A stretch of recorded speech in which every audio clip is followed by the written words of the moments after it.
رب العلا والسلام على خير الورى أما بعد فأعوذ بالله من الشيطان الرجيم بسم الله الرحمن الرحيم واعتصموا بحبل الله جميعا صدق الله العظيم قال النبي صلى الله عليه وسلم اللهم حببنا إلينا المدينة كحبنا مكة أو كما قال عليه السلام.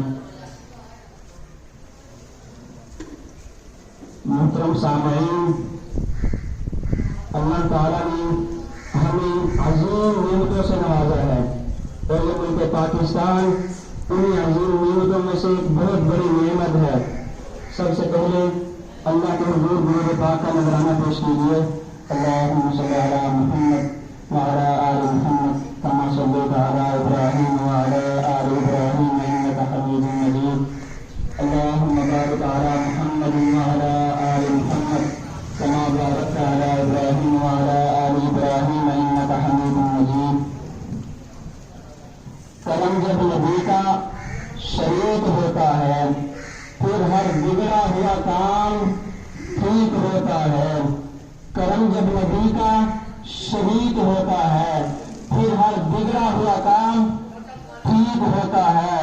درود پاک ایسی عبادت ہے دوستو وہ لا شریک بھی اس میں شریک ہوتا ہے. وہ لا شریک بھی اس میں شریک ہوتا ہے. الحمدللہ میں پاکستان ہوں. مجھے وطن عزیز اور اس کی مٹی سے محبت اپنی جان سے بڑھ کر ہے اور وطن عزیز سے محبت اور اس کی مٹی سے محبت یہ اسلام کا تقاضا ہے اور فطری عمل ہے. اسلام نے اسی فطری عمل کو قائم کرتے ہوئے بتایا. تبھی تو اللہ تعالیٰ قرآن پاک میں فرماتے ہیں کہ اللہ تعالیٰ نے جان کی محبت کے ساتھ ساتھ وطن کو ملا دیا. قرآن کہتا ہے وَلَوْ أَنَّا كَتَبْنَا عَلَيْهِمْ أَنِ اقْتُلُوا أَنفُسَكُمْ أَوْ اخْرُجُوا مِنْ دِيَارِكُمْ. بہت سارے موقعوں پہ اللہ کے نبی نے ارشاد فرمایا کہ اللہم حبب الینا المدینہ کحبنا مکہ. اے اللہ جس طرح ہمیں ہمارے آبائی وطن سے محبت تھی، مکہ سے محبت تھی، ہمارے دلوں میں مدینہ کی محبت کو بٹھا دیجیے. سامعین ذی وقار، پوری دنیا میں دو ہی ریاستیں ہیں جو دین کے نام پر بنی ہیں، دو ہی اسٹیٹ ہیں جو اسلام کے نام پر وجود میں آئے ہیں. پہلی مدینہ المنورہ، دوسری پاکستان. پاکستان کا مطلب کیا؟ لا الہ الا اللہ محمد رسول اللہ صلی اللہ علیہ وسلم.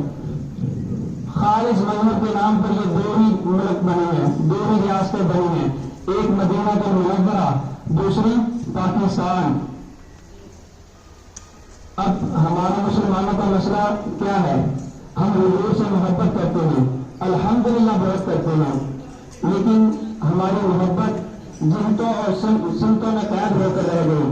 جب ہم مسجد میں درود پڑھنے کے لیے آتے ہیں، پڑھتے وقت تو ہم حضور کے غلام ہوتے ہیں، لیکن ہمیں چاہیے کہ ہم فیصلہ سنتے وقت، فیصلہ کرتے وقت بھی حضور کے غلام ہوں. ہمیں ووٹ دیتے وقت بھی حضور کا غلام ہونا چاہیے، ووٹ لیتے وقت بھی حضور کا غلام ہونا چاہیے. پاکستان میں جب تک نظام نافذ نہیں ہوتا اس وقت تک معاشی ترقی نہیں ممکن. جب تک نظام نہیں آتا، یورپ میں نظام ہے، وہاں ایک ڈسپلن ہے، ان کو ہماری نماز سے کوئی پرابلم نہیں. ہم جتنی مرضی نمازیں پڑھیں، وہ تو مسجد بنانے کی اجازت نہیں ہوتے ہیں. ہم جتنا مرضی قرآن پڑھیں، ہم جتنی مرضی زکاتیں دیں، وہاں سے لوگ بہت سارے لوگ چندہ اکٹھا کر کے لیے یہاں آتے ہیں. ان کو ان چیزوں سے کوئی مسئلہ نہیں. نہ ہماری نماز سے مسئلہ ہے، نہ قرآن سے مسئلہ ہے، نہ صوم و صلات سے مسئلہ ہے، بلکہ ان کا مسئلہ کیا ہے کہ کہیں کچہری میں دین نہ آ جائے، کہیں پارلیمنٹ میں حضور کا اسلام نہ آ جائے. ان کا مسئلہ تو یہ ہے پاکستان کیوں بنا؟ اگر پاکستان اچھی سڑکوں کی ترقی کے لیے بنا تھا، یہ کام تو ہندوستان میں رہتے بھی ہو سکتا تھا. کیوں انڈیا والے کہتے ہیں کہ ہم نے ترقی نہیں کرنی، ہم نے کچی سڑکوں پر گزارا کرنا ہے. یہ کام تو وہ بھی کرتے ہیں، یہ کام تو وہاں رہ کر بھی ہو سکتا ہے. پھر ہم نے الگ ریاست کو کیوں حاصل کیا؟ اگر ہم کہتے ہیں کہ یہاں جمہوری قوت پہ کام کریں گے، یہ ملک جمہوریت کے لیے بنا ہے، تو یہ کوئی ڈکٹیٹر نہ آئے گا.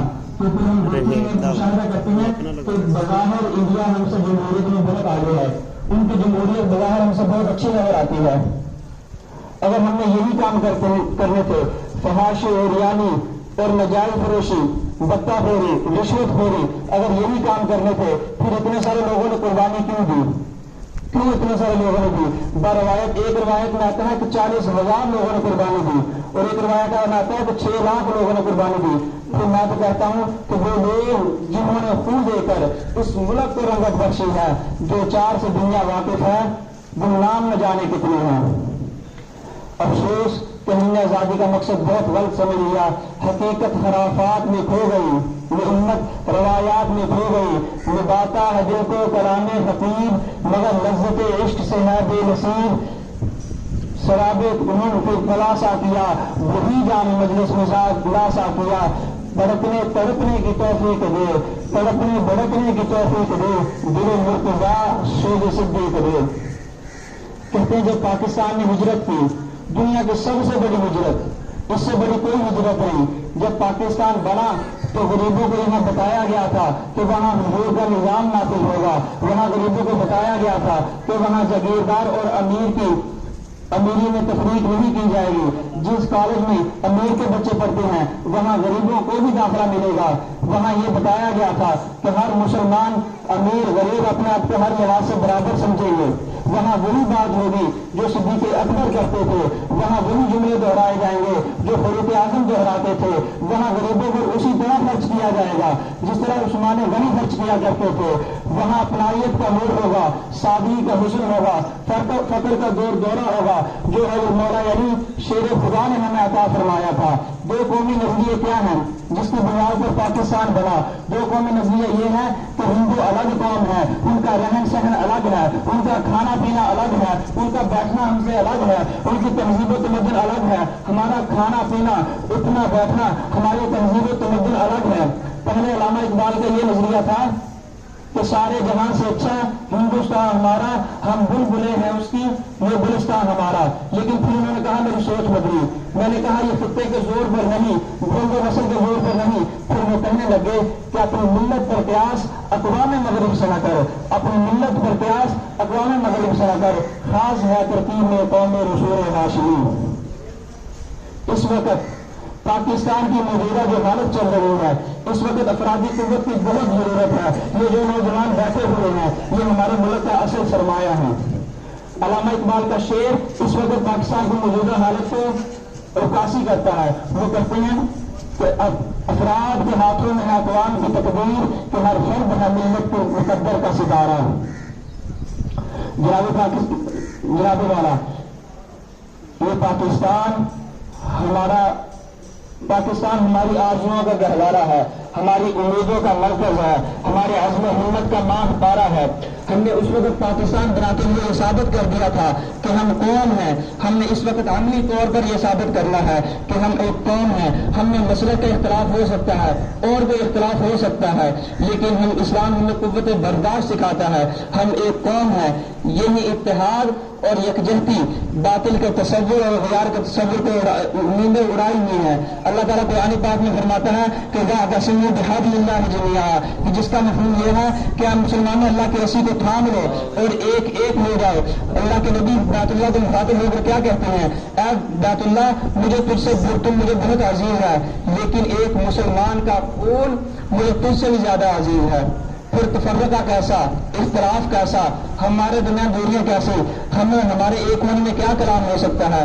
ہمارا رہنما تو قرآن ہے، ہمارا معبود تو رب جلیل ہے، ہمارا معبود تو رب جلیل ہے. ہمارا مذہب سلامتی کا مظہر اسلام ہے اور ہمارا مظہر اسلام ہے. پھر ہمارے ایک ہونے میں کیا کلام ہے؟ اسی بنیاد پر اس خطے کو حاصل کیا گیا تھا اور نعرہ لگایا گیا تھا پاکستان کا مطلب کیا؟ لا الہ الا اللہ محمد رسول اللہ صلی اللہ علیہ وسلم. آخر میں کسی شاعر نے کیا خوب لکھا ہے کہ خون دل دے کر نکھاریں گے رخ برگ گلاب، ہم نے اس گلشن کے تحفظ کی قسم کھائی ہے، وما علینا الا البلاغ.